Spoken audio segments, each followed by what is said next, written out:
अस्सलाम वालेकुम। Kaif 1 lecture 11 start करते हैं जी। आज पूरे 5 मिनट स्टार्ट हुआ है ये लेक्चर लेट। अच्छा जी, हमने कल बात शुरू की थी, मैं ज़रा उसको पता नहीं किधर गई, कंप्लीट करना चाहूँगा पहले, उसके बाद फिर देखते हैं। कुछ उधार सुधार हैं, एक उधार क्वेश्चन 46 रह गया, एक उधार पास पेपर 4 रह गया है, लेकिन इस वक्त थोड़ा सा तो मेरा दिल है कि जल्द से जल्द इसकी बात कर लूँ बुक वैल्यू वाली, क्योंकि ये बात छेड़ दी थी। अभी असल में मैं जो है वो रिवैल्यूएशन को पहले स्टार्ट करूँगा, फिर एंड पे जो टाइम बचेगा उस टाइम में फिर इंशाल्लाह उधारों को चुकाना शुरू कर देंगे। 46 या 4 में से कोई एक आज कर लेंगे, जो एक आज कर लेंगे दूसरा कल कर लेंगे, क्योंकि इस वक्त रिवैल्यूएशन जो है ना वो छाई हुई है मेरे दिमाग पे, शुरू हो जानी चाहिए ना अब। अच्छा जी, कल हमने बात शुरू की थी कि एसेट अकाउंट बुक वैल्यू पे भी बन सकता है और कॉस्ट पे भी बन सकता है। ठीक है, एसेट अकाउंट कॉस्ट पे कब बनता है? जब डेप्रिसिएशन की आप एंट्री पास करते हैं, depreciation expense debit, accumulated depreciation credit. अच्छा, अब इसमें मेथड का कोई अमल दखल नहीं है, मेथड जौन सा मर्जी हो। डेप्रिसिएशन एक्सपेंस स्ट्रेट लाइन से निकला है, चाहे रिड्यूसिंग बैलेंस से निकला है, चाहे यूनिट्स मेथड से निकला, आउटपुट मेथड से निकला है, जो एक्सपेंस निकला है उसकी एंट्री ये डिटरमिन करती है कि एसेट अकाउंट कॉस्ट पे बन रहा है या बुक वैल्यू पे। अगर डेप्रिसिएशन की एंट्री अक्यूमुलेशन अकाउंट के अंदर आप क्रेडिट करते हैं तो इसका मतलब एसेट अकाउंट को आपने छेड़ा नहीं है, वो जहां पे आया था कॉस्ट पे एसेट उसी पे पड़ा है। और अगर आप डेप्रिसिएशन एक्सपेंस की एंट्री पास करते हैं, depreciation expense debit asset credit, तो मतलब आपने एसेट की वैल्यू को ही, जहां पर कॉस्ट पड़ी थी उसी को ही कम कर लिया, तो अब एसेट अकाउंट क्या शो कर रहा है? एसेट्स की बुक वैल्यू। ठीक है, तो ये बात हमने कल शुरू की थी। मैंने जैसे अर्ज किया था कि IAS 16 के पॉइंट ऑफ व्यू से देखें, पहले सवाल इसके आ जाया करते थे, अभी इसका सवाल IAS 16 में इस तरह से नहीं आता, लेकिन ये वाली अप्रोच पर लेजर बनाना इसलिए आना चाहिए कि आगे कैश फ्लो का टॉपिक, एनपीओ का टॉपिक जो है उसमें अक्सर डेटा ऐसे होता है कि आपको बुक वैल्यू पर ही एसेट अकाउंट बनाना पड़ता है, वहां से डेटा निकालना पड़ता है। आपको इस चीज का असल में पता होना चाहिए कि अगर आपको डेटा कम मिला है और आपने एसेट अकाउंट बुक वैल्यू पे बनाया है तो डेप्रिसिएशन भी यहाँ पे आएगी और डिस्पोजल की बुक वैल्यू यहाँ पे आएगी। ये बातें सीखनी यहाँ पे जरूरी है, सीख लेंगे इंशाल्लाह। उसके बाद फिर जब एप्लीकेशन की बारी आएगी तो जरूरत पड़ी तो ये वाला सफा दोबारा खोल के एक बार देख भी लेंगे। ठीक है, लेकिन किया हुआ होगा तो वहां पर जाकर तो IAS 16 फिर भूल रहा होता है जब एंड पे पहुंचते हैं तो फिर जो चीज सीख लेंगे वो रिवाइज करना ईजी है। ठीक है, तो ये हमने बात शुरू की थी, डिफरेंसेस की बात की थी। मैंने कहा था जी अगर एसेट अकाउंट कॉस्ट पे प्रिपेयर हो रहा है तो डेप्रिसिएशन की एंट्री होगी depreciation expense debit, accumulation credit, और अगर बुक वैल्यू में बन रहा है तो depreciation expense debit, asset credit. अगर एडिशन है तो उसकी entry asset debit, cash credit है, ये ऐसे ही है। एसेट अकाउंट कॉस्ट से डेबिट करेंगे, ये सेम एंट्री है। ठीक है, उसके बाद डिस्पोजल की एंट्री के अंदर जैसे हमने सीखा था, डिस्पोजल अगर एसेट अकाउंट कॉस्ट पे बन रहा है तो एसेट अकाउंट में से जाने वाले एसेट की कॉस्ट निकलेगी और उसकी अक्यूमुलेशन अलग पड़ी होगी, वो अलग निकलेगी, और बाकी कैश आएगा और गेन लॉस। लेकिन अगर बुक वैल्यू पे एसेट अकाउंट बन रहा है तो एसेट अकाउंट में कॉस्ट तो पड़ी ही नहीं है और अक्यूमुलेशन का तो वजूद ही नहीं है, बल्कि एसेट अकाउंट में क्या पड़ा हुआ है? Book value. तो जाने वाले एसेट की वहां से निकालेंगे भी क्या? Book value. ये मैंने जब डिस्पोजल शुरू करवाया था तो मैंने स्टेप 1 लिखवाते हुए पहली बार बताया था कि एसेट अकाउंट जाते हुए क्रेडिट करते हैं एसेट्स। किससे क्रेडिट करते हैं? तो मैंने जुमला बोला था, जो चीज पड़ी होगी एसेट अकाउंट में उसी को निकालेंगे। अगर एसेट अकाउंट कॉस्ट पे बन रहा है तो उसमें कॉस्ट पड़ी है तो कॉस्ट निकालेंगे, तो फिर उसकी डेप्रिसिएशन अलग अकाउंट में पड़ी है वो अलग निकालेंगे। लेकिन अगर एसेट अकाउंट में डेप्रिसिएशन माइनस होती रही है, क्रेडिट होती रही है, तो एसेट अकाउंट में तो एसेट्स की बुक वैल्यू पड़ी है, तो फिर जाने वाले एसेट की भी बुक वैल्यू ही निकलेगी। तो एक स्टेप कम हो गया था हमारा, यानी कि पहले 2 स्टेप्स ये थे ना डिस्पोजल के। डिस्पोजल के पहले 2 स्टेप्स ये थे ना, एसेट अकाउंट को जाने वाले एसेट की कॉस्ट से क्रेडिट करेंगे और अक्यूमुलेशन अकाउंट को उसकी अक्यूमुलेशन डेबिट करेंगे। ये दोनों नेट करके बुक वैल्यू, इस दोनों स्टेप्स का एक स्टेप बन गया। यानी अगर एसेट अकाउंट बुक वैल्यू पे बन रहा है तो हमने एसेट अकाउंट को क्रेडिट करना है जाने वाले एसेट की बुक वैल्यू। ठीक है, तो एक स्टेप कम हो गया था, बाकी तो सब सेम। बिल्कुल ऐसे ही एक्सचेंज की ट्रांजैक्शन में भी, ठीक है ना, कोई मसला इसमें। फिर मैंने कहा था जी इन अकाउंट्स की शक्लें भी देख लें। ठीक है, एसेट अकाउंट अगर कॉस्ट पे बन रहा है, ये बहुत जरूरी है फर्क देखना। एसेट अकाउंट अगर कॉस्ट पे बन रहा है तो ओपनिंग में क्या पड़ा होगा? सारे एसेट्स की कॉस्ट और उनकी अक्यूमुलेशन अलग पड़ी होगी। एडिशन कॉस्ट पे, डिस्पोजल एडिशन तो कॉस्ट पे ही है, डिस्पोजल भी क्रेडिट क्या करेंगे? कॉस्ट। और क्लोजिंग भी क्या पड़ी हुई है? कॉस्ट। और क्लोजिंग अक्यूमुलेशन ये अलग पड़ी हुई। ठीक है ना, तो यहाँ से कॉस्ट अलग जा रही है, यहाँ से अक्यूमुलेशन अलग जा रही है डिस्पोजल की। लेकिन अगर एसेट अकाउंट बुक वैल्यू पे तो ये अकाउंट देखो, ये जगह खाली, टुर गए यार मुफ्ता वाले। ये हमारा दोस्त था, शुरू दिन से हमारे साथ था, ये चला गया, ये अब नहीं है। अगर एसेट अकाउंट बुक वैल्यू बन रहा होगा, आज हम बनाएंगे, पहला सवाल में जो करवाना था वो मैं करवाऊंगा, तो आप देखेंगे जगह खाली खाली होगी। पहला अकाउंट होगा, उसके साथ वाला हमसाया नहीं होगा, तो ये अकाउंट ही नहीं है, सिरे से नहीं है। तो फिर ये दोनों, ये देखो, ये दोनों कैंसिल हो गए समझो, और उनकी जगह पे क्या आ रहा है? Book value, book value. ठीक है, मतलब 1 बाय 1 अगर करें ना तो ये यूं कर लें, तो स्टेप बाय स्टेप करें। ओपनिंग कॉस्ट और ओपनिंग अक्यूमुलेशन अलग अलग नहीं आ रही, बल्कि opening book value. Closing cost, closing accumulation अलग अलग नहीं आ रही, बल्कि क्लोजिंग बुक वैल्यू। ठीक है, एसेट की कॉस्ट अलग और इसकी डेप्रिसिएशन अलग, डिस्पोजल के अंदर नहीं जा रही, बल्कि डिस्पोजल की बुक वैल्यू ही क्रेडिट हो रही है। ठीक है, डेप्रिसिएशन की एंट्री इधर नहीं हो रही अक्यूमुलेशन अकाउंट में अलग, बल्कि एसेट अकाउंट में ही हो रही है। ठीक है ना, एडिशन बस सेम है, एडिशन तो दोनों के केस के अंदर डेबिट ही हुआ है एसेट अकाउंट के अंदर, क्योंकि आने वाले एसेट की तो वही कॉस्ट है, उसी को क्या कह सकता हूँ, बुक वैल्यू कहाँ से लाऊं उसकी। ठीक है, सही है। तो डिस्पोजल अकाउंट की शक्ल में भी आपको नजर क्या आया फर्क? ये स्टेप रिमूव हो गया था। तो ये भी मैंने आपको इस तरह से पिक्चर्स, बेसिकली ये क्या है, ये वो सारी अप्रोच ही थी। तो काम सारा आता हो तो पता होना चाहिए, बस यहाँ फर्क आना है। ठीक है, तो कोई मसला है तो बताएं। अब मैं आपको सिर्फ एक सवाल करवाऊंगा, उसकी वजह यह है कि इस सवाल का आपके पास सोल्यूशन नहीं था, प्लस मैं अपने हाथ से एक सवाल भी करा लूंगा। उसके बाद फिर हम आज रिवैल्यूएशन स्टार्ट करते हैं। जैसे मैंने अर्ज किया, 2 उधार हो गए, उधार से इकट्ठे होते रहते हैं, ये 3-4 भी हो सकते हैं, एक ट्रैक पे चल रहे हो ना तो फिर उसको किसी वक्त भी मौका मिले, ये स्टपनियां होती हैं। स्टेपनी नंबर 1 अब क्वेश्चन पास पेपर 4 है, स्टेपनी नंबर 2 छोटा सा 46 क्वेश्चन है। तो ये जहां पर मौका मिला किसी दिन 5 मिनट पहले बात खत्म होगी, आपके 5 मिनट पहले बात होगी, टाइम तो नहीं जाया किया जा सकता, आपको बगैर पढ़ाई छोड़ दिया जाए तो उस टाइम में इस तरह से बात, तो ये इस तरह से होगा, ठीक है जी। तो 49 क्वेश्चन मैं जरा पहले करवा दूं क्योंकि ये क्वेश्चन मैंने हाथ ही नहीं कराया, तो तसल्ली होगी, एक मैं करवा दूं, बाकी आप चाहे मेरे एक सवाल कराने के बाद 100 सवाल आप कर लें, कोई मसला नहीं, एक तो मैं करवा दूंगा, ठीक है क्योंकि कुछ बच्चे ऐसे होते हैं जो वही एक करते हैं, वो फिर बच्चे में क्या होता है, लग गई रोजी ना लगी थे रोजा, ऐसे आप नहीं बनना, रिस्क नहीं लेना, ठीक है जी। Following ledger balance is appearing in the books on यकम जनवरी 12 और एसेट अकाउंट की ओपनिंग क्या नजर आ रही है, कहा ना आपको टूर गए यार मुफ्ता वाले, 2 आते थे अकाउंट्स, आज है ही नहीं। क्वेश्चन नंबर 49, पेज नंबर ही बता ही दो फिर, 158। लो जी, एसेट अकाउंट हमारा जो है आज बहुत उदास है, इधर देखो, क्योंकि इधर कुछ भी नहीं है, तो इसका दोस्त आज नहीं है, वैसे हम इसको दुश्मन कहते हैं, इसका जाहिर है एसेट को काम करने वाली चीज है, ठीक है चलो। अच्छा, उसके बाद सबसे पहले वो देख लेते हैं, सबसे पहले ओपनिंग बैलेंस लिखना, इसके नंबर होते हैं, कोई सवाल हो ओपनिंग बैलेंस लिखने के भी नंबर है, क्योंकि सवाल से उठाकर आपने एसेट अकाउंट में कॉस्ट को डेबिट पे लिखा, कंडक्शन अकाउंट में उसको क्रेडिट पे लिखा ओपनिंग पे, तो ये भी तो कॉन्सेप्ट था, ये तो किसी बगैर अकाउंटिंग पढ़े हुए बंदे को नहीं पता होना था कि बीडी एसेट का डेबिट साइड पे आता है और कंडक्शन का क्रेडिट साइड, ये भी कॉन्सेप्ट है, इसके भी नंबर होते हैं, ठीक है ना। खैर अभी तो सिर्फ 2,00,000 कर दें, रुपीज इन 1000, जरा एक बार ये लिखने में थोड़ा सा मसला होता है, लेकिन उसके बाद जिंदगी सुकून में आ जाती है। यकम जनवरी 2012 ब्रॉड डाउन, अब ये 200 क्या है, क्योंकि एसेट अकाउंट बुक वैल्यू पड़ा हुआ है, तो ये सारे वो पुराने एसेट जो हमारे पास चले आ रहे थे ये उनकी बुक वैल्यू है, इनमें से डिडक्शन माइनस हो चुकी है पिछले साल के एंड तक, ठीक है। उसके बाद एडिशन कॉस्टिंग नवे टुक प्लेस ऑन यकम मार्च 12, क्या एंट्री होगी जी, एंट्री सेम है, बस एक अकाउंट बीच में स्किप किया है, ठीक है। एंट्रीज तो एसेट अकाउंट डेबिट कितने से, 90 से, asset account debit cash credit, तो एडिशन कॉस्ट में आएगा यकम मार्च 2012, ठीक है। 2 मिनट नहीं लगने सवाल में इंशाल्लाह, बस मैं कह रहा हूँ तसल्ली मेरी होगी कि मैंने खुद करा लिया एक दफा, ठीक है, क्योंकि ये बाहर मैं बार बार कह रहा हूँ इंपॉर्टेंस इसकी बहुत ज्यादा है, लेकिन प्रैक्टिस मेरे पास बस यही है। अब ये सवाल नहीं आता इस तरह से, लेकिन आगे जाके फिर बड़े टॉपिक्स में इसमें ऐसे यूज होना है, तो प्लीज जिसने नहीं भी किया तो ये सवाल करा रहा हूँ, अगले दोनों कर लीजिएगा ताकि जब मौका आए तो आपके जहन में ये बातें हों, ठीक है। अच्छा जी, एसेट कॉस्टिंग 50,000, बड़े ध्यान से सवाल पढ़ना होता है, यहाँ पे छेड़खानी करता है, कभी कॉस्ट दे रहा है तो आपको डेट ऑफ सेल तक खुद लाना पड़ेगा, कभी कॉस्ट नहीं देगा बुक वैल्यू दे देगा, स्टार्ट ऑफ द पीरियड पे दे देगा तो वो भी चाहिए, लेकिन डेट ऑफ डिस्पोजल तक लाना पड़ेगा, आगे देखोगे अपने सवालों में, ठीक है ना। तो यही बस थोड़ा सा होता है, कभी डेट ऑफ सेल की दे देगा, हो सकता है वापस आना पड़ जाए, तो ये छेड़खानी होती है, मैथमेटिक्स थोड़ी सी, कॉन्सेप्ट अकाउंटिंग का तो वही है जो डिस्पोजल आपने पढ़ लिया। एसेट अकाउंट बुक वैल्यू बनने का कॉन्सेप्ट इतना सही है जो आपको बता दिया मैंने कल कि डेप्ट की एंट्री इस अकाउंट में कर दें तो एसेट बुक वैल्यू पर आ जाते हैं, कॉन्सेप्ट इतना ही है, बाकी मैथमेटिक्स थोड़ी बहुत देखनी पड़ती है, अंग्रेजी आनी चाहिए आपको थोड़ी सी। तो asset costing 50,000 which was purchased on 1/4/10 is disposed of on हमारा साल 30 जून 12 for 20,000 only, rate at 20% reducing balance। अब स्टेप 1 एसेट अकाउंट में से जाने वाले एसेट की कॉस्ट निकालते थे, वो तो अब हो नहीं सकता, किस दिन लिख रहे हैं 30 जून, क्योंकि एसेट अकाउंट में कॉस्ट पड़ी ही नहीं। अब हमें क्या चाहिए, आज हमें क्या चाहिए, आज हमें जाने वाले एसेट की बुक वैल्यू चाहिए, ठीक है। पहले दोनों स्टेप्स कंबाइन होकर एक बन गए। अब तो वर्किंग कर लेते हैं, वो वर्किंग जो पहले हम इस नाम से किया करते थे, मैं जगह खाली छोड़ी हुई ताकि आपको याद आता रहे, अपना दोस्त है ना वो। Working 1 accumulated option of disposal, नहीं book value of disposal, book value of disposal चाहिए। बुक वैल्यू किस दिन तक लेकर आनी है, डेट ऑफ सेल तक लेकर आनी है, डेट ऑफ सेल तक की बुक वैल्यू निकाल के उसको निकाला करेंगे, ठीक है ना। जागना भाई, जरा जागना है, जरा जागना थोड़ा सा जी। किस दिन खरीदा था इसको, 1/4/2010, कॉस्ट इसकी 50 थी, ठीक है जी। 31 दिसंबर 10 आया होगा इसकी जिंदगी में, तो 50 इंटू 20%, अच्छा 20% इंटू 9/12, 7.5, 42.5। उसके बाद जी 31 दिसंबर 2011 डेप्रिसिएशन आप 42.5 पर लें, 20%, 8.5, 34, ठीक है जी। बुक वैल्यू, अब ये बुक वैल्यू किस दिन की है, हमारा साल शुरू हुआ चाहता है। मोहतरम ख़वातीन हज़रात, लाल मार्कर, हजरात मार्कर दे दें, लाल नहीं है, इज नॉट इज 1/1/12।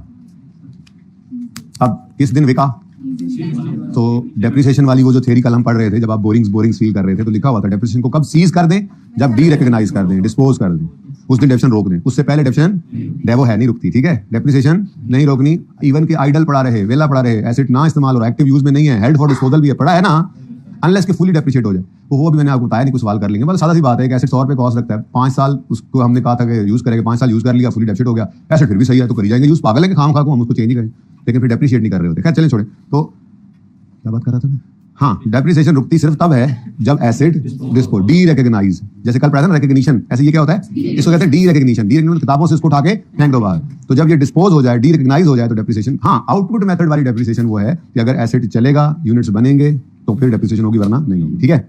ओके, तो 30 जून पर जब एसेट जा रहा है तो डेप्रिसिएशन को 30 जून पे रोकना पड़ेगा। तो 34 इंटू 20% इंटू 6/12 जी 3.4 30.6। चलो अब अगला स्टेप है अक्यूमुलेटेड डेप्रिसिएशन निकालेंगे। पागल है निकालेंगे, सही कह रहे हैं आप लोग। हम कोई पागल है? बोलो हम कोई पागल है? कहते हैं ऐसा।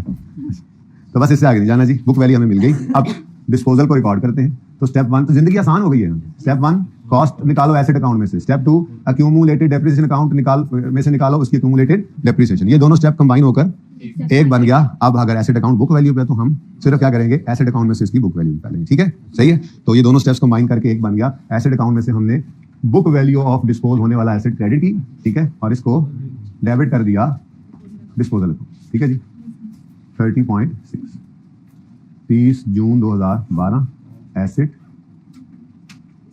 Book value. ठीक है, इसलिए तो इधर जगह खाली है आज। अब ये डिस्पोज होने वाले एसेट की बुक वैल्यू सवाल में नहीं दी हुई थी, हमने निकाली।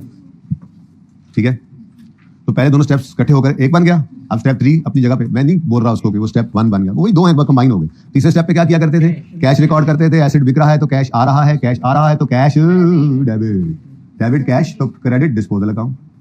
30 जून भी लिख लूं। 20 ज्यादा आसानी से नजर आ रहा है, सीधा नजर आ रहा है। अच्छा जगह खाली आपने नहीं छोड़नी, मैं तो वैसे ही आप लोगों को एहसास दिला रहा हूँ कि कोई इधर होता था। हाँ, जाने के बाद पता लगता है जाने वाले का कि यहाँ पे बैठा होता था, यहाँ पे हम गपशप लगाते थे, यहाँ पे खड़े होकर ऐसे जनाब जो है वो खुश गपियों में होते थे, यहाँ ऐसे हम जाते थे बाइक पे, यहाँ से गुजरते थे। जाने के बाद पता लगता है ना, ठीक है, तो इसलिए मैंने इस तरह छोड़ा हुआ है। बहरहाल सादा नजर आ रहा है। हमारे 30/6 वाले एसेट के 20 मिले तो नुकसान है। 10/6 समझ नहीं आ रही। 30/6 बुक वैल्यू मतलब हमारी किताब, हमारे हिसाब से ये एसेट 30/6 का था, बाजार में कितने का बिका, 20 का। ठीक है, तो अभी सही चल रहा है ना, गुजारा कर लेते हैं, अभी ब्रेक लगाता हूँ किसी वक्त में। ठीक है, तो P&L में क्या फेंक देंगे जी आप, 10 पॉइंट लॉस है, लूस कोस्ट, आप लोग कोस्ट लॉस। अच्छा ओहो, अब बात बुरा नहीं हुआ। ले जी डिस्पोजल तो हो गया। अब बस क्या रह गया है, डेप्रिसिएशन एक्सपेंस कैलकुलेट करें और एक इंडक्शन अकाउंट ओपन करके उसमें उसकी एंट्री कर लें। और हमें लोग कहेंगे पागल ही होए, जब एसेट अकाउंट बुक वैल्यू बन रहा है तो डेप्रिसिएशन की एंट्री एसेट अकाउंट में डायरेक्ट करनी है। देखो मैंने जगह खाली छोड़ी हुई, आप नहीं छोड़नी। तो working number 2 depreciation expense for the year ended 31 दिसंबर 2000 जी। क्या कह रहे हैं भाई, ऑन ओपनिंग एक्सक्लूडिंग डिस्पोजल लिख रहा हूं। अब डेप्रिसिएशन मेथड सिर्फ अब आके एक्टिवेट हुआ है, अभी तक तो मैंने डेप्शन मेथड, हाँ इधर थोड़ी सी बात की थी, चलो वर्किंग थी ना। अब डेप्शन एक्सपेंस निकालना है तो यहाँ पे मेथड स्ट्रेट लाइन भी हो सकता है, रिड्यूसिंग बैलेंस भी हो सकता है, चाहे अकाउंट, वो तो एंट्री डिटरमिन करती है कि अकाउंट किस पे बनना है। तो स्ट्रेट लाइन भी हो सकता है यहाँ पे, रिड्यूसिंग बैलेंस भी हो सकता है यहाँ पे, आउटपुट मेथड भी हो सकता है। लेकिन हमारे सवाल में कौन सा है, रिड्यूसिंग बैलेंस है। तो रिड्यूसिंग बैलेंस में हम क्या करते हैं, ओपनिंग कॉस्ट ऑफ ऑल लेते हैं, opening book value of all में से opening book value of disposal minus करते हैं। तो लिख दूं, चलो लिख देता हूं, opening value of all minus opening book value of disposal, और फिर इसको रेट से मल्टीप्लाई। आज तो मौजे वेव्स वेव्स वेव्स किल करें, मारें मौजे मारें। क्या बुक वैल्यू आज निकालने की जरूरत, जो निकालने की कॉस्ट अलग पकड़ते थे, एक्यूमुलेशन अलग पकड़ते थे। अब इस वर्किंग में भी हेल्प मिल गई, ओपनिंग बुक वैल्यू सारे एसेट्स की अवेलेबल है अगर रिड्यूसिंग बैलेंस। हाँ अगर यही स्ट्रेट लाइन होता तो फिर उल्टा मुसीबत होती, या तो फिर वो हमें कॉस्ट बताता सारे एसेट्स की ओपनिंग, या फिर वो वही वाला काम हमें करना पड़ता, डेटा देता तो हम बुक वैल्यू से, ये जितनी बुक वैल्यू उनकी एक एसेट है तो फिर तो आसानी होती, 2-3 होते तो अलग अलग उनकी कॉस्ट, अलग अलग डेट ऑफ परचेज, वो सारा कुछ करके आना पड़ता।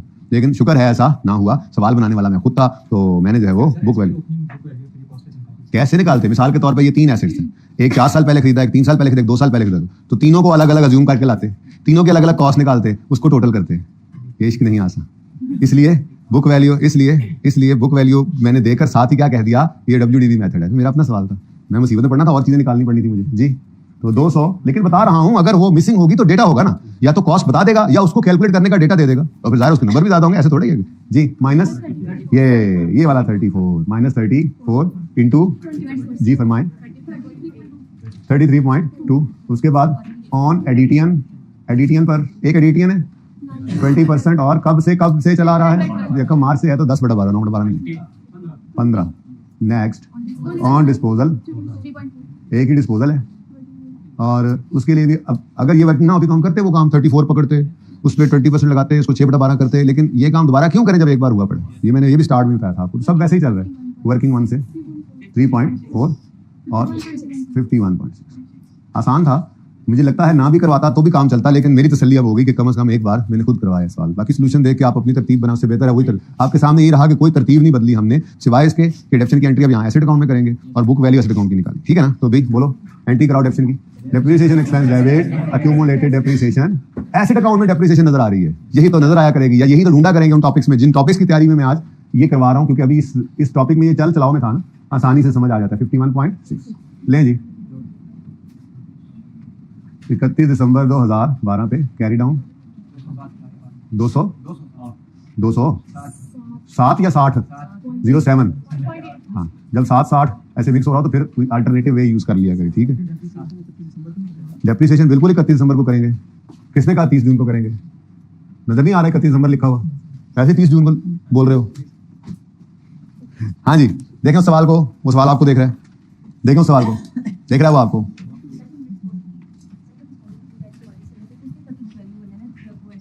बिका है, yes of course, no opening तो वहां करेंगे, आप समझें। इसमें इस 200 में 34 पड़ा है जाने वाले एसिड का। असल में डेफिनेट एंट्री ऊपर तरतीब की जरूरत नहीं होती, क्यों जरूरी है कि मैं पहले डेफिनेट एंट्री करूं फिर डिस्पोजल की, ठीक है जैसे आती जाए चीजें, लेकिन असूली तौर पे अब इसमें 34 पड़ा है, ठीक है। फिर ये वाली डेप्रिसिएशन की एंट्री हुई तो 3.4 इसमें शामिल होकर मजीद क्रेडिट हो गया। अगर मैं सिर्फ एक अकाउंट, एक एसेट का अकाउंट बनाऊं जो जिसकी ओपनिंग बुक वैल्यू 34 है, तो वो 34 यहां पे पड़ा है, ये समझिएगा, ये समझ आ रही है। ओपनिंग डेट पर वो कितना है, उसकी बुक एक समझ, एक ही एसेट बना, समझिए ये एसेट एक ही हमारे पास, यही जो डिस्पोज हो रहा है, तो ओपनिंग में ये कितना पड़ा था 34, ठीक है। अब इसकी मजीद डेप्रिसिएशन इस साल में सॉरी 3.4 ये क्रेडिट हुई। अब ये किस पे पहुंच गया 30.6 पे। अब इसको निकाल के यहां से फेंक दो, अब यहां पर कुछ भी नहीं बचा। लेकिन जो तब होता जब ये अकेला ही एसेट होता हमारे पास। अब समझिए इसको, इस पूरे 200 के अंदर ये 34 पड़ा था, ठीक है ना, लेकिन इसको निकालना डेट ऑफ सेल तक की बुक वैल्यू लाकर उस पर है, तो वो हमने पहले निकाली, तरतीब में पहले आगे वो लिख दिया। अब ये 30.6 से पहुंचा कैसे है, इस साल की डेप्रिसिएशन कैलकुलेट हुई, उसमें 3.4 निकला, वो एंट्री भी इसी अकाउंट में आकर पड़ी, तो वो 34 से 30.6 पर आ गया और निकाल दी। तो इंपॉर्टेंट इज इस अकाउंट में से इसकी डेट ऑफ सेल की डेप्रिसिएशन, डेट ऑफ सेल तक की बुक वैल्यू निकालनी है, ठीक है। लेकिन यहां पर तो वही उसूल है, 200 में से तो 34 ही माइनस करके बाकी डेप्रिसिएशन करेंगे ना, ठीक है। वैसे सिंपल है, कोई मसला नहीं, समझ फिर पूछ ले कोई बात, अगर कोई भी बात अगर आपको समझ ना आए तो बिल्कुल मुझे नहीं बताना,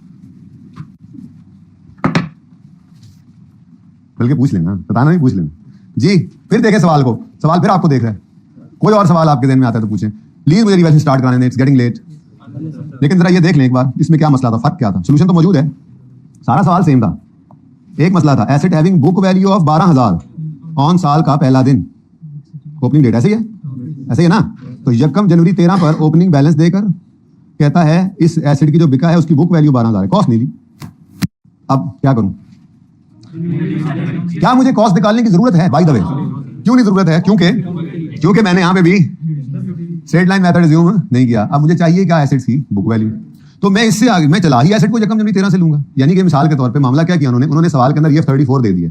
क्या मुझे इंटरेस्ट है 50 में, मुझे इस साल की डेप्रिसिएशन चाहिए तो भी इसी पर रेट लगना है, और मुझे बुक वैल्यू चाहिए तो इसमें से माइनस करके बुक वैल्यू भी आ रही है क्लोजिंग वाली जो निकालनी है, और मुझे ओपनिंग बुक वैल्यू चाहिए तो वो भी अवेलेबल है, तो इसलिए मैं वो पागल हूं, मैं ऊपर का सोचूं, ठीक है। तो ये थोड़ा सा फर्क था इसमें। अच्छा एक और काम भी हो सकता था, 30.6 वाली बुक वैल्यू दे देते, तो फिर गड़बड़ थोड़ी सी ये थी, ये तो चलो आप डिस्पोजल के अकाउंट में फेंक देते, लेकिन ये डेप्रिसिएशन और ये ओपनिंग निकालना पड़ता आपको, ओपनिंग ये होता है डेप्रिसिएशन भी, बहरहाल उस हिसाब से फिर डेटा भी दिया होता है, ठीक है ना, सही है। तो इस सवाल के अंदर क्या था, ओपनिंग बुक वैल्यू दे दी, यानी कि उसने साल के स्टार्ट की बुक वैल्यू दे दी थी, तो हम सिर्फ ये देखो यहीं से शुरू कर देंगे, इसको 9 महीने डेबिट करके 11,100 पे ले आएंगे, और 11,100 की बुक वैल्यू ये निकालकर डिस्पोजल अकाउंट में, ठीक है, सही है। तो ओपनिंग बुक वैल्यू आ गई, एडिशन आ गए, डिस्पोजल की बुक वैल्यू आ गई, बस डेप्रिसिएशन निकलनी है। तो ये देखो यही ओपनिंग चाहिए था, यही 12,000 चाहिए था, ये जिसके आगे हम यूं लिखा करते थे, तो लिखा यकम जनवरी 13 हुआ है ना, ठीक है। तो ये आपकी डेप्रिसिएशन आ गई, इसकी एंट्री पड़ी और ये क्लोजिंग बुक वैल्यू आ, वेरी सिंपल। अगले में क्या मसला था, अगले में एसेट हैविंग बुक वैल्यू, अच्छा ये जुलाई से जून वाला था, और तो कोई मसला नहीं था, ऐसे ही है ना। इसमें भी ओपनिंग बुक वैल्यू दे दी गई और साथ में एक एक्सचेंज की ट्रांजैक्शन आ गई थी, तो इसमें मेरे ख्याल में कोई मसला है नहीं। हाँ एक छोटी सी बात, इन केस आप कहते हैं कि नहीं जी बुक वैल्यू से मैंने कॉस्ट निकालनी है, तो मेरा सवाल है क्या निकल सकती है? नहीं निकल सकती। बुक वैल्यू तो गिवन है, डेट ऑफ परचेज गिवन नहीं है। जब ये डेट ऑफ परचेज गिवन नहीं है तो फिर आप कॉस्ट निकाल ही नहीं सकते। तो सवाल मैंने उसी हिसाब से बनाया था कि मेरा काम पूरा हो जाए। अगर मैं स्ट्रेट लाइन मेथड होता तो फिर मैं डेट ऑफ परचेज भी इसकी देनी पड़ती है, अगर बुक वैल्यू दे भी दी तो सवाल ये नहीं कहना होता। फिर आपने कभी कभी कैसे सवाल करते हैं सर, अगर ये ऐसा होता तो अगर के साथ मगर बहुत कुछ आ रहा होता है, यानी कि अगर आप करेंगे तो मगर 2-3 साथ लगेंगे तब जाके वो अगर पूरा होगा, ठीक है ना। चलें जी बिस्मिल्लाह करते हैं। भाई यार पास पेपर 4 क्वेश्चन 46 हम आते हैं, प्लीज हमें माफ कर देना।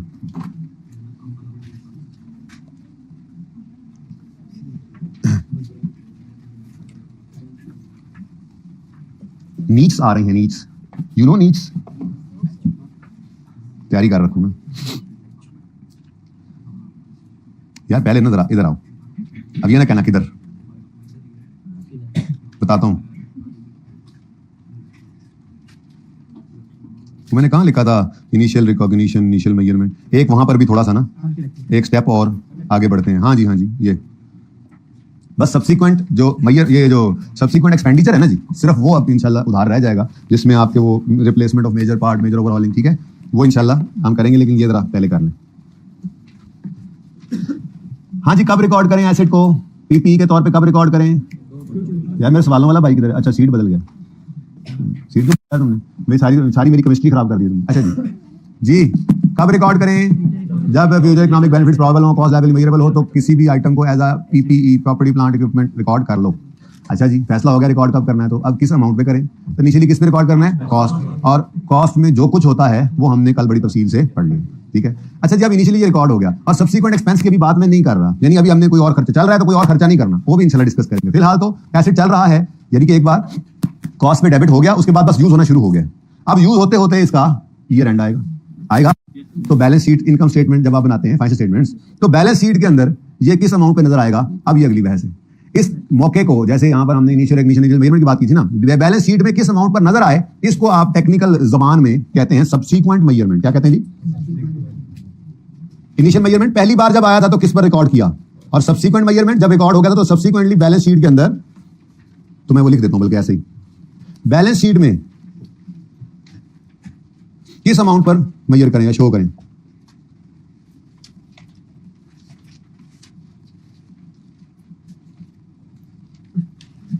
तो यहां पर आकर ना स्टैंडर्ड दो ऑप्शंस देता है, ठीक है जी।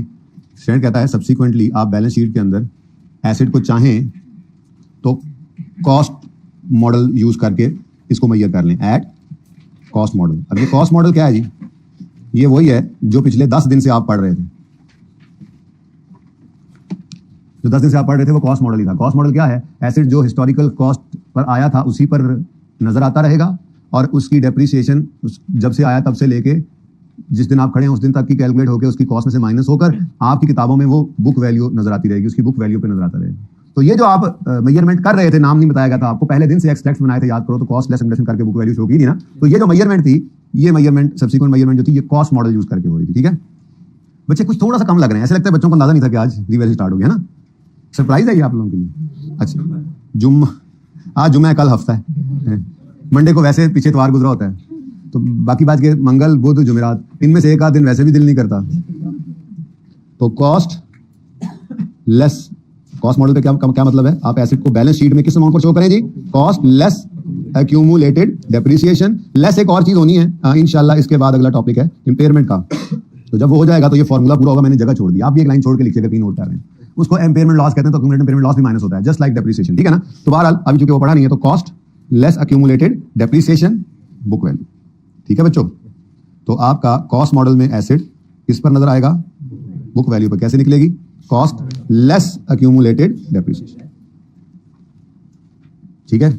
अच्छा, एक वो मॉडल है जो एतराज करने वालों की वजह से हमें कभी अपनाना पड़ सकता है, ठीक है जी, वो मैं आपको आज पढ़ाऊंगा। उसको कहा जाता है रीवैल्यूएशन मॉडल। अब इसमें मैं कुछ भी नहीं लिखूंगा, उसकी वजह ये कभी आपको इसका पता नहीं है, जबानी कलामी बातें अच्छी नहीं लगती, ठीक है ना जी। तो ये रीवैल्यूएशन मॉडल क्या है, यही तो मैं आज आपको समझाने निकला हूं, ठीक है जी। तो जरा आपको बताना ये चाह रहा था कि हम इस वक्त खड़े कहां पे हैं, ठीक है। हम इस वक्त खड़े यहाँ पर हैं, एसेट को इनिशियली हमने क्राइटेरिया मीट करवा के रिकॉर्ड किया, इनिशियली मेजर उसको किया एट कॉस्ट पे, और उसको डेबिट कर दिया एसेट अकाउंट में। पूरा साल इसको यूज करके उसको जो है वो हम ईयर एंड पे ऊपर खड़े हैं आज, और आज खड़े होकर हम ये सोच रहे हैं कि आप इसको कौन से मॉडल को यूज करके रिकॉर्ड करें। तो एक मॉडल है कॉस्ट मॉडल जो हम पढ़ते आ रहे थे, और एक मॉडल रीवैल्यूएशन मॉडल है जिसके बारे में यहाँ पे इसलिए लिखा था कि कल को यहीं पर ही इसको मुकम्मल करेंगे, यहीं पे मैं सब्सिक्वेंट मेजरमेंट की डिस्कशन करूंगा, ताकि ये जगह एक जगह भी आपकी डिस्कशन रहे, फिर आगे चल के ना अक्सर रेफर करना पड़ता है, चीजें आपको रिवाइज करनी पड़ती तो इकट्ठी होंगी, ठीक है, सही है। चलो अच्छा, रिवैल्यूएशन तो मैं स्टार्ट कराने लगा बच्चों, लेकिन उससे पहले ना मुझे 2-3 अहम बातें आपके साथ करनी जो वो जरूरी है मेरे लिए, ठीक है, क्योंकि उसके बगैर फिर आपसे वो एंट्रीज नहीं होनी जो थोड़ी देर में एंट्री शुरू होंगी। तो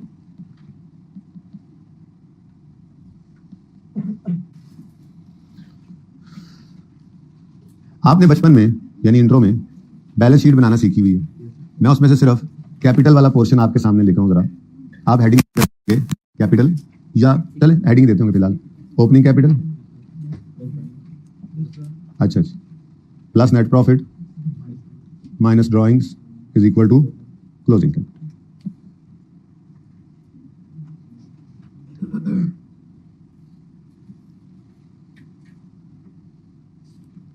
अच्छा जी, अब मेरा सवाल, आपको इसकी नेचर पता है कैपिटल की?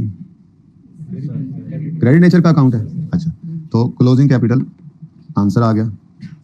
मैं मिसाल के तौर पे डेटा अज्यूम करता हूँ कि जी हमारे पास ओपनिंग में 120 का कैपिटल पड़ा था, 35 रुपए का प्रॉफिट हमें इस पीरियड में आया, 15 रुपए हम यानी ओनर ड्राइंग करके अपनी जरूरत के लिए घर ले गया, और क्लोजिंग कैपिटल नजर आ रहा है 140।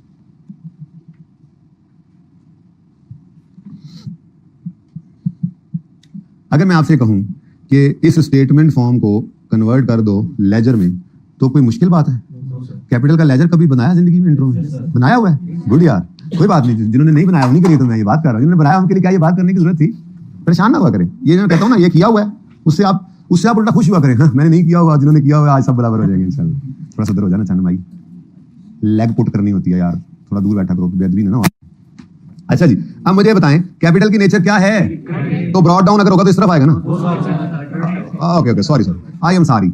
आपको पता है कैपिटल अकाउंट क्रेडिट नेचर का है, तो इसका ओपनिंग बैलेंस तो ब्रॉड डाउन या ब्रॉड डाउन लिख दें, ठीक है? कितना? अब अगली बात, क्रेडिट नेचर की चीज है तो उसमें प्लस होने वाली चीज दरअसल क्रेडिट ही हो रही होती है। प्रॉफिट है ना, प्रॉफिट, ये शायद आपने क्लोजिंग एंट्रीज पढ़ी हो। अगर पीएनएल में प्रॉफिट पड़ा है तो यानी क्रेडिट्स इनकम्स बढ़ी थी एक्सपेंसेस डेबिट से, तो क्रेडिट में प्रॉफिट पड़ा हुआ है। अब जब पीएनएल को क्लोज करते हैं ना बैलेंस शीट में, ये कैपिटल के अंदर, तो क्लोजिंग क्या होती है? उस क्रेडिट को डेबिट करके कैपिटल में क्रेडिट कर रहे होते हैं। असल में ये कहानी होती है। चलिए छोटे दफा करें मिट्टी पाए, ये बताएं कि कैपिटल की नेचर क्या है? क्रेडिट। तो ओपनिंग आ गया इधर। अब अगर इसमें कोई भी चीज ऐड हो रही है तो क्रेडिट साइड पर लिखेंगे, और अगर कोई लेस हो रही है तो डेबिट साइड पे। यार कोई नहीं यार, खैर है यार, कहाँ 100 कहाँ है बताओ? अब ये ना कहना कि रिकॉर्डिंग हो रही थी। अच्छा भाई कह रहे मिस्टेक नहीं है, मेरे से हुई थी मिस्टेक, कैसे ना करो, मजाक अपनी जगह पे जी। नेट प्रॉफिट ड्राइंग्स माइनस हो रही हैं तो लेजर में तो फिर डेबिट लिखनी पड़ेगी, कितनी? और क्लोजिंग बैलेंसिंग 100। तो बेसिकली ये क्या है, एक ही काम को करने के दो तरीके हैं। आपने कैपिटल अकाउंट को ही प्रेजेंट किया है अब लेजर में, या पहले आपने उसको स्टेटमेंट फॉर्म में किया हुआ था। बल्कि शायद कुछ बच्चों ने इंट्रो के अंदर इस तरह से भी पढ़ा हो, कुछ साहब कराम ऐसे ही पढ़ाते हैं, ठीक है, कि उन्होंने बनाया ही लेजर हो और क्लोजिंग को उठाकर ले गए हों फेस ऑफ कैपिटल पे, वो भी ठीक है, उसमें सिर्फ उनका कैपिटल नजर आ रहा होगा, कैपिटल क्लोजिंग नजर आएगा और वर्किंग ये हो जाएगी, यानी कि ओपनिंग प्रॉफिट लेस ड्राइंग्स ये लेजर में कर कुछ बच्चे ले आते होंगे, वो भी बिल्कुल ठीक है, कोई फर्क नहीं पड़ता, ठीक है ना। तो इसमें कोई मसला है? कभी आप लेजर से स्टेटमेंट फॉर्म में जाना चाहें, स्टेटमेंट फॉर्म से लेजर में आना चाहें, कोई मसला होना नहीं चाहिए, बहुत सिंपल सी बात है, ठीक है। अच्छा एक और ट्राई करते हैं। मेरे पास डेटर्स की डिटेल है, डेटर्स की डिटेल है, मैं ऐसे लिख देता हूं आपको जी एक सफ़े के ऊपर। मैंने कहा जी मेरे ओपनिंग डेटर्स हैं 130 रुपये, और मैंने ड्यूरिंग द ईयर जो सेल्स की उधार पे, जाहिर सी बात है डेटर्स के अंदर लिखी है ना, ठीक है, तो वो है जनाब 710 रुपये की। और जो मुझे cash during the period receive हुआ, डेटर से कैश रिसीव तो पे थोड़ी करते हैं, लिखने की जरूरत है रिसीव, हाँ, तो वो लेट से कितना हुआ है 800 कर लो जी। अच्छा जी 800 रिसीव हो गया, तो क्लोजिंग मेरे पास डेटर्स का बैलेंस क्या आ रहा है? अब ये सही बताना, ये ना अज्यूम कर लेना 40। अच्छा कम हो गया, हाँ जी। अब अगर मैं कहूँ कि इसको आप लेजर फॉर्म में कन्वर्ट कर दें तो कोई बहुत रॉकेट साइंस है? कहता है यस। तो देखें जी, अगर मैंने डेटर की स्टेटमेंट को लेजर की फॉर्म में कन्वर्ट करना है तो ये बहुत आसान काम है, ठीक है। आपको सिर्फ ये देखना पड़ेगा कि इस अकाउंट की नेचर क्या है। अब अगर डेटर एक एसेट है यानी डेबिट नेचर का अकाउंट है, ठीक है, तो फिर आपको ओपनिंग डेबिट साइड पे लिखना पड़ेगा, और हर वो चीज जो इसको बढ़ा रही है यानी इसमें ऐड हो रही है वो डेबिट होती जाएगी, और हर वो चीज इसको कम कर रही है, यही नेचर, यही रूल पड़ा हुआ ना। आप सेल्स 710, कैश आया तो कैश डेबिट डेटर क्रेडिट करते थे ना 800, और क्लोजिंग जी 40। तो कभी ऐसा भी हो सकता है, कि लेजर को स्टेटमेंट फॉर्म में कन्वर्ट करना पड़े, वो ज्यादा आसान है, क्योंकि उसमें आपको ये भी नहीं देखना पड़ता कि इस अकाउंट की नेचर क्या है।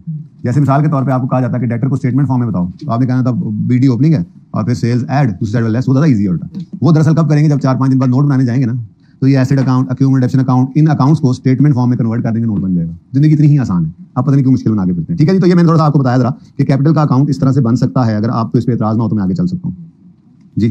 चले तो फिर जाएं, फिर इधर सफा नंबर 160 पे आए, जाएं। ओह माय गॉड,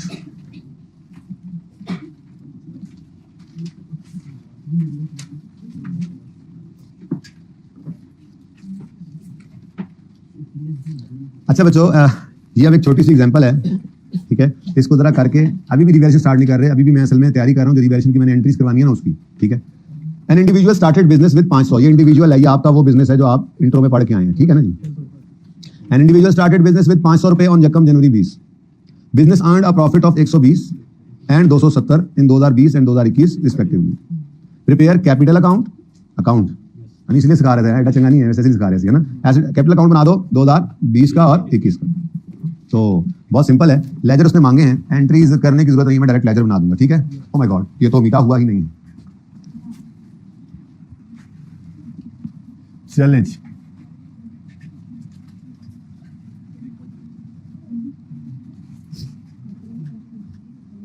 बाकी मिटा दो, ये तो बैठे रहेंगे। ये पता है घर जाते हैं तो क्या करते हैं, मैं बताता हूँ, याद आ जाओ। घर जाते हैं ना, इनकी वालदा किचन में बर्तन धो रही होती है मिसाल तौर पर, अब ये देखते रहते हैं लाउंज में से बैठ के, ऐसे देख रहे हैं। जब आखिरी प्लेट अम्मा उठाती है ना तो भागे जाते हैं, लाए माँ मैं धो देती हूँ या धो देती हूँ।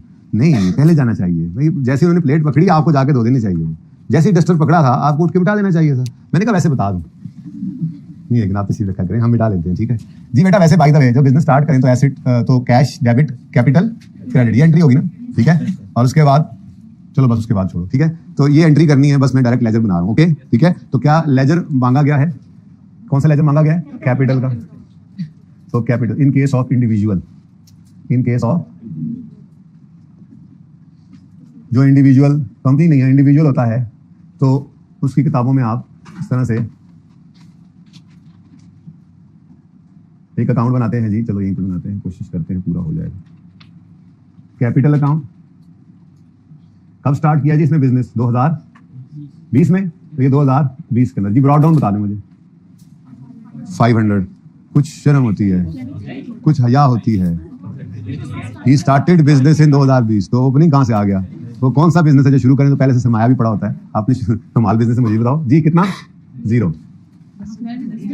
अच्छा पता है क्रेडिट साइड पे आना, चलो डन हो गया जी। चलो तो दोनों बातें, चलो एक तो आपने फौरन देख ली, दूसरी बात को पक्का कर लेंगे। कई दफा ऐसा हो चुका है, मैं बता चुका हूं कि पिछले पीरियड में कुछ क्लोजिंग पड़ा है, तो वो जैसे मैंने एसेट अकाउंट में बताया था, अगर आप साल के पहले दिन भी एसेट खरीद लें वो ब्रॉड डाउन नहीं है, क्योंकि ब्रॉड डाउन कैरी डाउन की कोई एंट्री नहीं होती, आपको डबल एंट्री करनी पड़ेगी एसेट डेबिट कैश क्रेडिट। तो ओपनिंग क्या है, जो पिछले साल का क्लोजिंग था, पिछले साल में तो बिजनेस था ही नहीं, तो ब्रॉड डाउन की तो कोई एंट्री नहीं होनी थी। लेकिन ये जो आपने कैपिटल इन्वेस्ट किया है, कितने रुपए, 50 500 रुपए, इसकी तो डबल एंट्री होगी, कैश डेबिट कैपिटल क्रेडिट, ठीक है। ये वाली एंट्री, ये ठीक है। तो चलो जी, कैश डेबिट कैपिटल क्रेडिट कितने से जी, 500 से, ठीक है। अब 2020 में ये पैसा इन्वेस्ट हुआ, भाई ने जमाई ली और उस भाई ने बिजनेस चलाया, इस तरह से जमाइयां नहीं, ठीक है।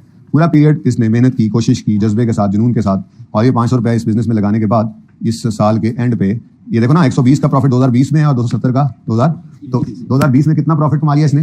अब इस प्रॉफिट को मैं कैपिटल अकाउंट में कहां शो कर दूं, ये भी बनवा के आ रहा हूं, इसलिए कोई नई चीज तो नहीं है, ठीक है। प्रॉफिट है तो मैंने कैपिटल अकाउंट बनाना है ना, तो ये प्रॉफिट आ जाएगा जनाब 2020 का कितना, 120। और क्लोजिंग बैलेंसिंग फिगर 620। अब ये क्लोजिंग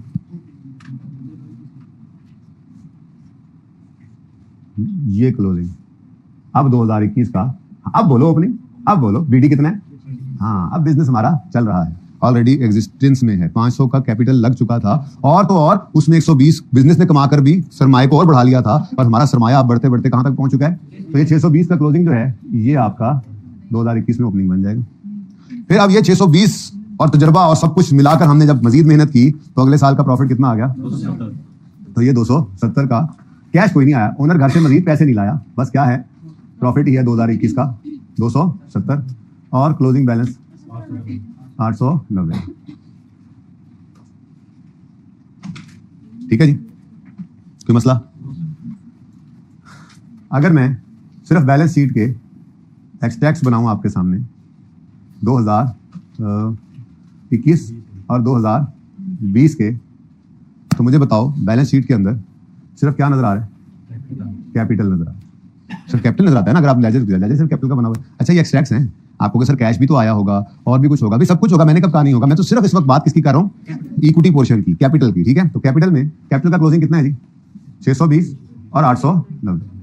तो बच्चों ये वो अकाउंटिंग है जो आप इंट्रो में पढ़ के आए हैं। कोई मसला है तो बताएं। मैंने असल में अपने वाली बात सिखानी थी, लेकिन उससे पहले मुझे आप वाली बात को करना भी जरूरी था। अब हम FAR 1 की बात करेंगे, ठीक है। यहाँ तक कोई मसला है तो बता दें, यहाँ तक कोई मसला है तो मुझे बिल्कुल ना बताएं। अच्छा सॉरी जी, चलें आगे।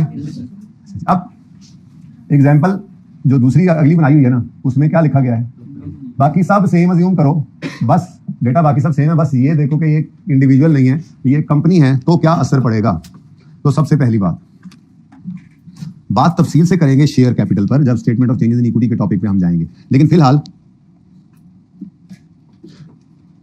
चलो वो उसी वक्त ही करेंगे, बस फिलहाल बात लंबी हो जाएगी, फिर प्रीवियस दूर चली जाएगी। वो शेयर्स होते हैं, बस वो शेयर्स कैसे, तो इनकी पूरी हमने शेयर होता क्या है, इसकी फेस वैल्यू होती है, पार वैल्यू होती है, फिर इसको इशू कैसे करते हैं, इसको हम कभी प्रीमियम पे इशू करते हैं, कभी पार पे, कभी डिस्काउंट पे, ये सारी discussion issuance of share capital के नाम से हमने करनी है statement of changes in equity के टॉपिक में, लिख के रख लो कहीं पे, ठीक है ना। तो वहां पे मजबूरी है, वहां पे जरूरी है, तो जब मैं फंस जाता हूं मैं तभी कोई चीज पढ़ाता हूं, जब तक गुजारा चले मैं चलाता हूं, ठीक है ना जी। तो इंशाल्लाह वो पढ़ेंगे, अभी फिलहाल गुजारा करते हैं क्या, क्योंकि रिवर्शन की तरफ जाना है, फिर बात और निकल जाएगी। सादा बात देसी जट के तरीके से समझाता हूं कि आप जब कंपनी की बात करें तो कंपनी में एक ओनर नहीं होता, बहुत सारे ओनर्स होते हैं, और हर ओनर अपने अपने हिस्से का कैपिटल घर से लेके आता है। तो इसलिए कैपिटल को हम कैपिटल की बजाय शेयर कैपिटल का नाम देते हैं। कौन सा कैपिटल, यानी कैपिटल में हर कोई अपना अपना शेयर लेकर आता है। तो पहली जो चेंज आएगी वो क्या आएगी, इंडिविजुअल के केस में जो एंट्री आपकी होती थी cash debit capital credit, company के केस में एंट्री बिल्कुल ऐसी ही होगी, कैश डेबिट, लेकिन नाम कैपिटल का क्या पड़ गया, शेयर कैपिटल के। एक से ज्यादा ओनर्स हैं और हर कोई अपने हिस्से का कैपिटल में अपने हिस्से का शेयर लेकर आता है, ठीक है ना जी। तो वो जाहिर है वो एक शेयर सर्टिफिकेट हम इशू करते हैं और ब्ला ब्ला सारी बातें फिर ना और तरफ चली जाएंगी, इस टॉपिक से हम हट जाएंगे, ठीक है। वो अपने मौके पे इंशाल्लाह उसकी फुल तफसील से बात करेंगे, ठीक है। तो इसका मतलब वाहिद चेंज अभी क्या नजर आया, कंपनी के केस में कैपिटल नहीं शेयर कैपिटल नजर आएगा, कैपिटल नहीं शेयर कैपिटल नजर आएगा, ठीक है। पहली बात तो ये हो गई। दूसरी चीज, कंपनी के केस के अंदर इंडिविजुअल में तो क्या था, एक ही ओनर था, वही घर से जो पैसा लाया था उसी के अंदर प्रॉफिट जो कमाते थे वो भी हम उधर ही डाल देते थे कि वो भी किसका है, वो भी उसी ओनर का ही है, ठीक है। लेकिन यहां पर कंपनी की अकाउंटिंग के अंदर जो ओनर घर से पैसे लाए, वैसे एक पार्टनरशिप का टॉपिक हुआ करता था किसी जमाने में, इंट्रोडक्शन टू अकाउंटिंग जब कैफ में होता था, तो उसमें ये जब सीख के आते थे बच्चे, ये बड़ा अच्छा समझ आता था उनको, ये कंपनी से यानी इंडिविजुअल से पार्टनरशिप से कंपनी, बड़ा जबरदस्त एक उसमें ना वो होता था तरीका ट्रांजिशन का। तो वो फिर पता नहीं आई कि अपने पहले कम किया उसके बाद खत्म कर दिया, मे भी फिर आ जाए, ठीक है।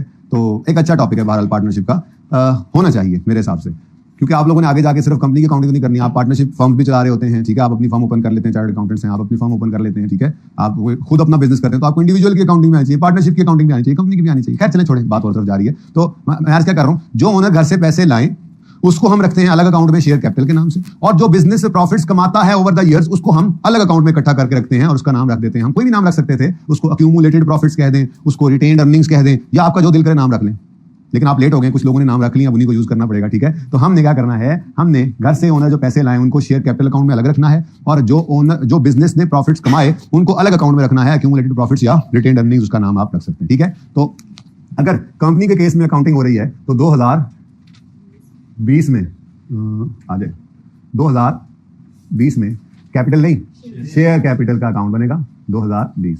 ओपनिंग बताओ जल्दी से मुझे, ओपनिंग फिर वही 500 केड़ा है, 500 वाला केड़ा ये अभी भी 500 बोल रहा है यार। देखो यार क्या करते हैं तुम लोग, मजाक तो नहीं करते होगे वैसे, मेरे साथ मजाक तो नहीं करते होगे इस तरह का, मुझे नहीं लगता कि मेरे साथ इस तरह का मजाक करते होगे बोंडा जी। शेयर कैपिटल, ओनर घर से पैसे लाएंगे, कंपनी केस में तो ओनर ही लाएंगे और वो कैश ही लाएंगे, वो कैश डेबिट होगा, बस कैपिटल की बजाय शेयर कैपिटल, तो cash debit share capital credit जी। कितना था, 500। ले कन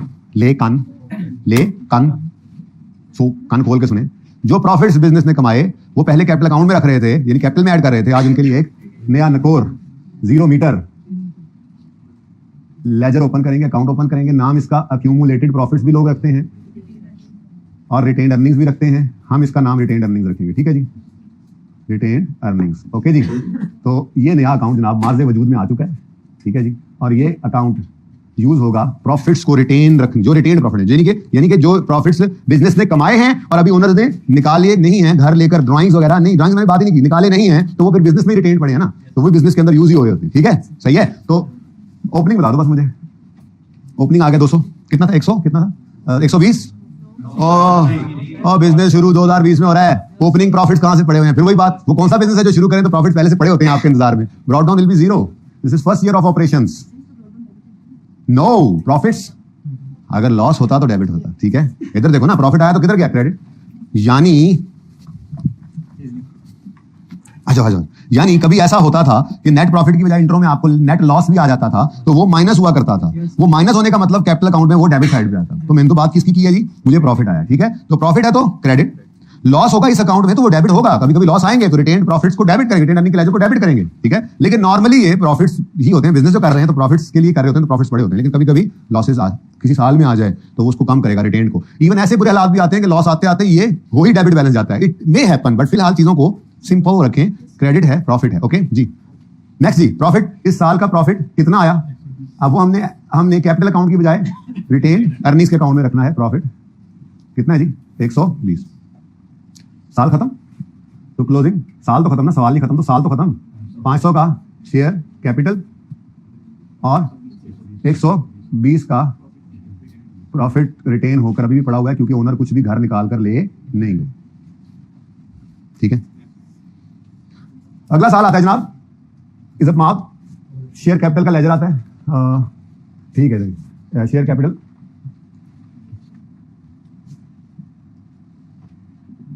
$2000, गल निकी जी निकलनी है लेकिन पूरी कहानी करनी पड़ती है ना, क्या करें। अब ये रिटेन अर्निंग्स का आपको पता होगा तो मैं जब आगे जाके रिटेन अर्निंग्स जर्नल एंट्री में यूज करूंगा तो वो समझ आ रही होगी, ठीक है, इंशाल्लाह जी। ब्रॉड डाउन और कोई चेंज कैपिटल में नहीं आई ड्यूरिंग द पीरियड, कोई कैपिटल ओनर घर से नहीं लाए, तो यही 500 ओपनिंग जो था ये क्लोजिंग भी बन गया। रिटेन अर्निंग्स, अब सिर्फ रिटेन अर्निंग्स लफ्ज यूज करूंगा मैं, मुझे ये पसंद है, एक्यूमुलेटेड प्रॉफिट्स कहते हैं इसको बहरहाल। रिटेन अर्निंग्स, ये रिटेन अर्निंग्स 2021 की जी, ओपनिंग बैलेंस है, बिल्कुल है। पिछले साल के एंड तक 120 रुपए के प्रॉफिट्स बिजनेस कमा चुका था जो ओनर्स घर लेकर नहीं गए थे। फिर इस साल मजीद कितना प्रॉफिट आया, तो वो प्रॉफिट भी प्रॉफिट है ना, चूंकि लॉस होता तो डेबिट होता, प्रॉफिट है तो मजीद रिटेन प्रॉफिट्स इकट्ठे हो रहे हैं, प्रॉफिट्स इनको बढ़ा रहे हैं, ठीक है। तो प्रॉफिट कितना आ गया 270, तो क्लोजिंग बैलेंस 3,190, ठीक है जी। अब अगर मैं आपकी खिदमत में एक्सट्रैक्ट पेश करूं 2021 और 2020, एक लाइन छोड़कर मैं कुछ लिख रहा हूं, ठीक है जी, यहां पे कुछ मैं लिखूंगा थोड़ी देर में। अब हमारी बैलेंस शीट के अंदर नजर आएगा शेयर कैपिटल 500 2020 का क्लोजिंग, और उससे अगली लाइन में लिखा हुआ नजर आएगा रिटेन अर्निंग्स 120, ठीक है। नहीं नहीं, इसका टोटल करें जरा, 620 पहले भी ऐसे ही था, बस हमने तोड़ के लिख दिया। अब घर से आने वाले पैसे को अलग कर दिया, बिजनेस ने जो कमाए हैं वो अलग शो कर दिया, बस है तो वही। इसीलिए मैंने ऊपर इसके लिखना है इक्विटी। ये कौन सी चीज है जी, इक्विटी कहते हैं ओनर के साथ जो हिसाब किताब होता है, ठीक है। ओनर घर से लाया, इक्विटी में कैपिटल के नाम से आ गया, बिजनेस ने कमाया, अब बिजनेस किसका है, ओनर का ही है, तो वही बिजनेस का, लेकिन उसको रिटेन अर्निंग्स के नाम, ठीक है। ये अंडा टोटल बता रहा था आपको कि सेम ही है। Next year closing, share closing balance sheet है ना, balance sheet as on closing पे बनती है, ठीक है। तो क्लोजिंग 500, कैपिटल नहीं चेंज हुआ, रिटेन अर्निंग्स इसको टोटल करके देख लो 890 बनेगा, ठीक है। तो इसको नोट फरमा लें भाई, आपने वो पार्ट 2 भी शुरू करना है तो कर लें, और आप भी याद आ जाए चेंज करना है तो जल्दी से जो भी करना है।